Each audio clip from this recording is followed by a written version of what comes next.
हिच्या आवडीचे चॉकलेट अजून होते माझ्याकडे, मी हिच्याकडून पाया पडवून घेतल्या.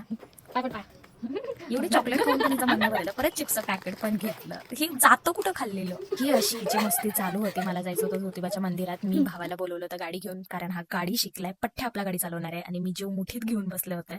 मंदिरात पोहोचलो. मला या मंदिराचं स्ट्रक्चर खूप जास्त आवडतं. एकदम असं शांत, खूप जास्त इथे एवढी गर्दी नसते मंदिरात. असं मस्त थंड दगडांचं आणि आतून असं लाकडी कोरीव काम म्हणतात ना, अशा पॅटर्न मध्ये मंदिर बनवलंय. खूप जास्त आवडतं मला इथं जायला. किती मस्त असं कोरीव काम, मला एवढं नाही माहिती हे लाकडाचं बनवलंय की कशाचं, पण एक नंबर आहे, मस्त आहे. चांग भलर देवा, चांग भलर, ज्योतिबाच्या नावानं चांग भलर, ज्योतिबाच्या नावानं चांग भलं, दर्शन करून घ्या आणि कमेंट मध्ये नमस्कार टाका आणि ज्योतिबाच्या नावानं चांग भलं म्हणा. मंदिराला पूर्ण एक प्रदक्षिणा घातली आणि मंदिराच्या बॅक साईडला काळभैरवाचं दर्शन घेतलं आणि आता आणलेला नारळ फोडून त्याचा प्रसाद करायचा होता. आणि इथे भावाची माझ्या पूर्ण प्रयत्न चालू होते फोडायचे. मी झालं तर एका फटक्यात फोडला असता, ह्याने 3, 4, 5 फटके मारून मग तो नारळ फुटला. सो प्रसाद घेऊन आता घरी जायचंय. मेन बेळगावला यायचं कारण म्हणजे फ्रेंडचं लग्न आहे, सो ते लग्न अटेंड करायला मी आली आहे. पुढचा ब्लॉग तिच्या हळदीचा असणार आहे. So thanks for watching, stay tune.